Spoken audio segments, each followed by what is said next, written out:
The question on everyone's mind, has Russia already begun attacking Europe? Not through columns of tanks crossing borders, but through a pattern of incidents that feel less like coincidence and more like deliberate testing. The past months have been marked by a series of unsettling events. In Poland, debris from suspected Russian missiles has landed near villages, sparking panic and investigations. In the Baltic states, NATO air patrols are intercepting Russian aircraft flying dangerously close to European airspace. Offshore, in the icy waters of the Baltic and North Seas, mysterious explosions and damage to undersea pipelines and data cables have raised alarms. In Germany and France, intelligence services warn of coordinated cyber attacks targeting energy grids and transportation systems. Individually, each event could be dismissed. Together, they form a troubling mosaic, a strategy of hybrid pressure designed to probe Europe's defenses, erode confidence, and spread fear. The Kremlin denies direct involvement, but the pattern mirrors its past playbook. Plausible deniability, mixed signals, and actions that stop just short of open war. Insiders suggest that this is not random chaos. It is deliberate escalation management. By pushing at the boundaries, a missile here, a cyber blackout there, Moscow gauges Europe's response. Will NATO trigger Article 5 over a cyber attack? Will the EU rally if sabotage hits critical infrastructure? How much pressure will populations tolerate before governments falter? These are not theoretical exercises. They are live experiments played out on European soil. The psychological effect is as important as the physical damage. When German trains grind to a halt due to a cyber intrusion, when a Polish farmer finds missile fragments in his field, when Swedes read about sabotage under the sea, the message is clear. Europe is not safe. That fear corrodes trust in governments, in NATO, in the very promise of security. Analysts warn that this shadow campaign serves several Russian goals. It distracts Western publics from Ukraine by bringing the war closer to their homes. It tests NATO's decision-making speed and unity. And it plants seeds of doubt. If Europe cannot protect its skies, its cables, its energy, can it really protect its citizens if war spreads? The latest events suggest we are entering a dangerous new phase. Not full-scale invasion, but creeping confrontation. The kind of low-level, deniable attacks that blur the line between peace and war. Each incident alone may not trigger a response. But accumulated, they raise the risk of miscalculation, and miscalculation is how great wars begin. In the next section, we will examine how Russia wages hybrid warfare, the tools, tactics, and strategies it deploys to attack Europe without ever officially declaring war. Stay with us. When people imagine war, they picture tanks, planes, and armies crossing borders. But the 21st century has introduced a different reality. Conflict now unfolds in shadows, with tools designed to destabilize, intimidate, and exhaust, without ever triggering the formal recognition of war. For Russia, this approach has become doctrine. It is known as hybrid warfare, and Europe is already living inside it. Cyber operations are one of the sharpest weapons. Across Europe, governments and corporations have reported waves of intrusions traced to Russian-linked groups. In 2023, Germany's railway system was paralyzed by an attack on communication networks. Hospitals in France and Belgium faced ransomware crises. Estonia, long a digital society, endured massive denial-of-service waves aimed at its public portals. Each attack creates not only disruption, but also uncertainty. Was this criminal hacking or state-sanctioned assault? The ambiguity itself is the weapon. Energy blackmail is another pillar. Russia has long treated natural gas as leverage. Even after Europe diversified supplies, Moscow retains influence through price manipulation, pipeline disruptions, and covert sabotage. The Nord Stream explosions in 2022 remain a stark warning. Europe's critical infrastructure lies beneath vulnerable seas. Each unexplained tremor, each damaged cable, reminds Europeans of how fragile their energy lifelines remain. Disinformation campaigns run parallel. Russian media outlets and troll networks target European audiences with narratives designed to fracture societies. In Italy, stories spread about NATO dragging Europe into war. In Germany, narratives of economic suicide from sanctions circulate. In France, conspiracy theories about U.S. control over Europe gain traction. The goal is not to convince everyone, but to sow doubt, reduce trust, and pit citizens against their own governments. Proxy forces and deniable actors extend Moscow's reach. The Wagner Group may have formally fractured after 2023, but networks of mercenaries and contractors remain active. These operatives appear in Africa, the Middle East, and sometimes within Europe's periphery. Their presence allows Russia to influence conflicts indirectly, muddying attribution while still achieving objectives. Sabotage and covert action complete the toolkit. Fires at European warehouses, unexplained explosions near factories, sudden failures in transport hubs. Often no evidence ties these directly to Moscow, yet intelligence services quietly note patterns. These accidents fit too neatly into geopolitical timelines, striking when pressure on Russia peaks. Together, these tactics form a layered campaign. None individually cross the threshold for open war. A cyber blackout is not a missile strike. A propaganda video is not an invasion. But collectively, they wear down resilience, stretch security services thin, and test NATO's red lines. This is hybrid warfare's genius. By staying below the level of overt aggression, Russia can attack without formally declaring war. Europe struggles to respond because the toolkit of hybrid war exploits legal and political gaps. NATO was designed to repel armies, not hackers. Article 5, the Mutual Defense Clause, is clear when tanks roll across a border. But what about when a submarine cuts a data cable, or a blackout strikes Berlin? Is that war? Is it sabotage? And who decides? Analysts warn that Moscow's aim is not necessarily to conquer Europe militarily, but to paralyze decision-making. If leaders hesitate, argue, and fail to agree, Russia achieves victory without firing a shot. The latest hybrid attacks suggest this strategy is working. Governments scramble, publics grow uneasy, NATO debates thresholds. Meanwhile, the Kremlin observes and adapts. The danger is that hybrid war does not remain hybrid forever. Each cyber attack risks spillover into critical systems. Each missile straying near Poland risks unintended casualties. Each sabotage at sea risks escalation with NATO navies. The line between shadow conflict and open war is porous, and every hybrid strike brings Europe closer to crossing it. In the next section, we will examine how these incidents can escalate, the pathways from plausible deniability to direct confrontation, and why Europe may be closer to that tipping point than it realizes. Stay with us. History teaches us that wars often begin not with a grand declaration, but with a miscalculation. A shot fired in Sarajevo in 1914, a naval skirmish in the Gulf of Tonkin in 1964, a sudden invasion in 2022. Small sparks ignite larger fires. When it comes to Russia and Europe today, the sparks are already flying, in border zones, in contested seas, and in cyberspace. The question is, what happens when one of them goes too far? One pathway to escalation is missile misfire. In late 2022, debris from a missile landed inside Poland, killing 2 civilians. NATO concluded it was a Ukrainian air defense round gone astray, not a Russian strike. But imagine the reverse scenario. A Russian missile, aimed at Ukraine, veers off course into Polish territory. Even if unintended, the death of NATO citizens could force leaders to invoke Article 5. Once triggered, the machinery of mutual defense would mobilize at speed, leaving little room for restraint. Another pathway lies at sea. The Baltic and Black Seas are crowded with warships, submarines, and patrol aircraft. Encounters occur daily, sometimes within meters. One misjudged maneuver, one accidental collision, could lead to shots fired. In an environment primed with suspicion, that incident could be interpreted as deliberate aggression. Within hours, what began as a routine patrol could escalate into a firefight between Russian and NATO forces. Cyber conflict carries its own risk. Consider a blackout in Berlin or Warsaw, triggered by a Russian-linked intrusion. If hospitals lose power and civilians die, would NATO treat that as a hostile act? Could a cyber attack, invisible and deniable, be enough to cross the Article 5 threshold? The alliance has said yes, cyber is included. But how fast would consensus form when the lights are out and panic spreads? Delay itself could invite further escalation. Airspace is another tinderbox. Russian jets routinely test NATO borders, forcing intercepts by Western fighters. Pilots on both sides fly under intense pressure, sometimes mere meters apart. A collision, a missile lock mistaken for attack, or an unauthorized incursion deep into NATO territory could unleash chaos. Military manuals are full of procedures for de-escalation, but history shows that in the fog of crisis, discipline can crack. Then there are the gray zones: Moldova, Georgia, the Balkans.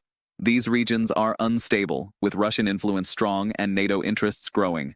If violence erupts in Transnistria or South Ossetia, would NATO intervene? Would Russia see intervention as provocation?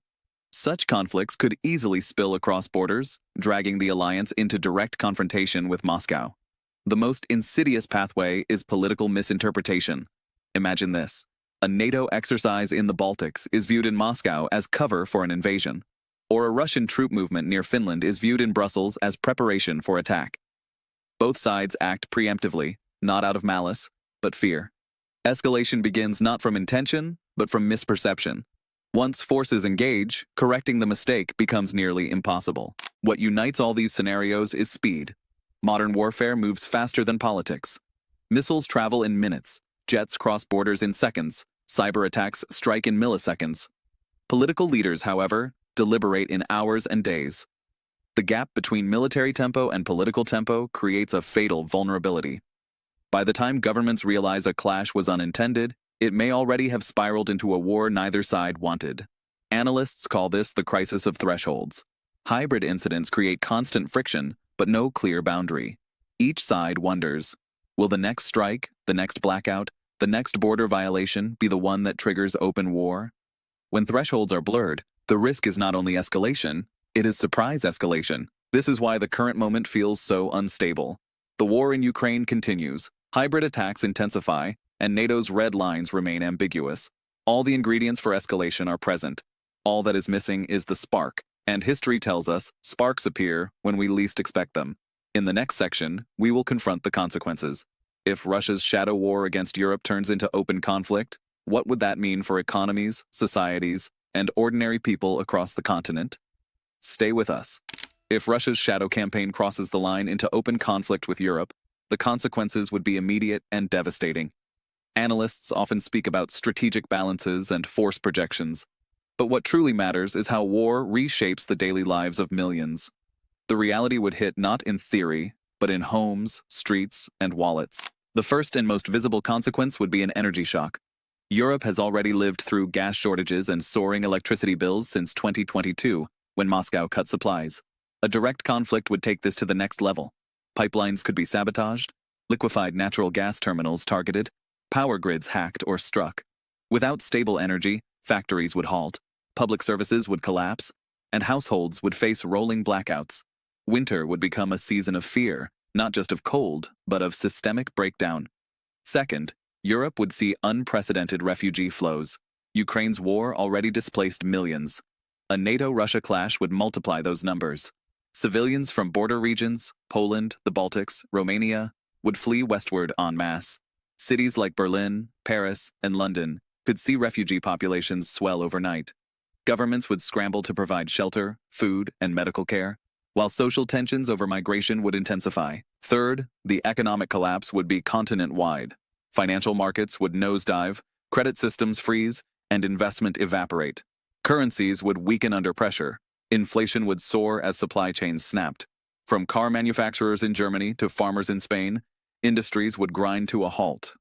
Unemployment would rise sharply, while governments, already burdened by defense spending, would struggle to maintain social programs. Fourth, the mobilization of European societies would become a reality. For decades, citizens of NATO states have lived with professional armies, assuming large-scale conscription was history. A direct war with Russia would change that. Draft notices could return. Factories could be repurposed for military production. Rationing of food, fuel, and medicine might follow. Life in Europe would resemble the darkest memories of the 20th century. Fifth, political upheaval would be unavoidable. Democracies under stress often fracture. Opposition parties would accuse governments of dragging nations into war.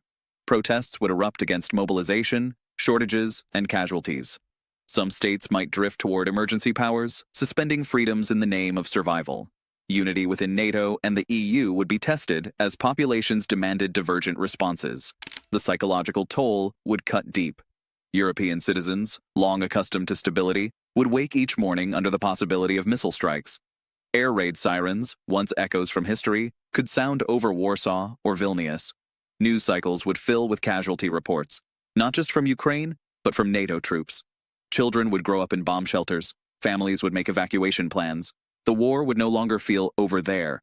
It would be lived daily, and the ripple effects would extend beyond Europe. The United States would face rising costs, both human and financial, to sustain the fight. Asia and Africa would suffer from food shortages and price shocks as European agriculture and Black Sea trade collapsed. Global recession would deepen, and the fragile world order would fracture further. Above all, the nuclear shadow would loom. Even if neither side sought escalation to that level, the constant risk of miscalculation would haunt every moment. A single tactical nuclear strike, even a warning shot, would transform the conflict into something humanity has not faced in generations. Civilians across Europe would live under a permanent question: will today be the day the unthinkable happens? This is not alarmism. It is the logical outcome if Russia's attacks, already unfolding in hybrid form, escalate into direct war. Europe's infrastructure is vulnerable, its societies unprepared, and its politics divided. And Russia knows this. That knowledge alone increases the temptation to push further. In the final section, we will explore possible futures, whether this conflict stays in the shadows, erupts into direct clashes, or drags the continent into a new Cold War that could last decades. And we will ask the question, what should ordinary people expect and prepare for if Russia continues its path? Stay with us. The future of Europe may now hinge on how far Russia is willing to push, and how NATO responds. Analysts sketch three broad scenarios, each with its own dangers. None of them return Europe to the stability it once took for granted. Scenario 1. Limited hybrid war. In this future, Moscow keeps its campaign in the shadows. Cyber attacks intensify, pipelines suffer accidents, drones appear over European cities, but no tanks cross borders. The aim is constant disruption, enough to frighten and weaken Europe, but not enough to trigger NATO's Article 5. Citizens live with rolling blackouts, unreliable internet, and an atmosphere of insecurity. Economies stagnate under constant pressure, while governments struggle to explain why they cannot protect critical infrastructure. Over time, fatigue sets in. Populist movements grow, demanding negotiations with Moscow. For Russia, this is victory. Europe divided, NATO credibility weakened, and Ukraine left isolated. Scenario 2. Open confrontation. Here, one incident goes too far. A missile lands on NATO soil. A NATO ship collides with a Russian submarine. A cyber attack kills civilians in a hospital. Suddenly, leaders can no longer downplay the crisis. Article 5 is invoked, and NATO mobilizes. Russian and NATO troops clash in Eastern Europe. Airstrikes, missile salvos, and rapid deployments turn border regions into war zones. Europe descends into a mobilization not seen since World War II. Economies collapse, refugee flows explode, and nuclear threats dominate every news cycle. Even if the war remains conventional, casualties on both sides reach tens of thousands. Fear becomes a daily reality for hundreds of millions. Scenario 3. A new Cold War, cold, but not calm. In this path, neither side dares escalate fully, but neither steps back. The war in Ukraine drags on, hybrid attacks continue, and military buildups expand. NATO keeps reinforcing its eastern flank, while Russia militarizes its western regions. The continent freezes into a new standoff. But unlike the Cold War of the 20th century, this one is hotter. Cyber strikes are constant, sabotage is routine, and proxy conflicts erupt worldwide. Citizens across Europe adapt to a life of militarized borders, constant drills, and economies structured for defense. Fear becomes normalized, not as crisis, but as everyday background. Which of these futures unfolds will depend on decisions made in the coming months. But insiders warn, the trajectory is already pointing toward confrontation. Each hybrid strike lowers the threshold. Each political crisis raises the risk of miscalculation. Each NATO reinforcement convinces Moscow that war is inevitable, and convinces Moscow to act first. For ordinary Europeans, the implications are stark. Prepare for instability as a constant. Energy may remain volatile, prices high, and security uncertain. Prepare for the possibility of mobilization as governments quietly revisit conscription laws. Prepare for the erosion of privacy and freedom as surveillance and emergency powers expand in the name of defense. These are not distant hypotheticals. They are trends already unfolding. For the global economy, expect fragmentation. Trade routes disrupted, inflation entrenched, and rival financial systems emerging as nations seek insulation from sanctions. Investors will flee from Europe, while other regions, Asia, the Middle East, Latin America, adapt to a multipolar system. The war in Europe will not stay in Europe. It will reshape the global order, and always the nuclear shadow looms. Even if never used, the risk alone will shape politics, markets, and public psychology. The idea of sudden annihilation, absent for decades, will return to daily life. Sirens, shelters, and drills will become familiar once more. The unsettling truth is this: Europe is already inside the conflict. The latest events are not isolated accidents, They are pieces of a pattern.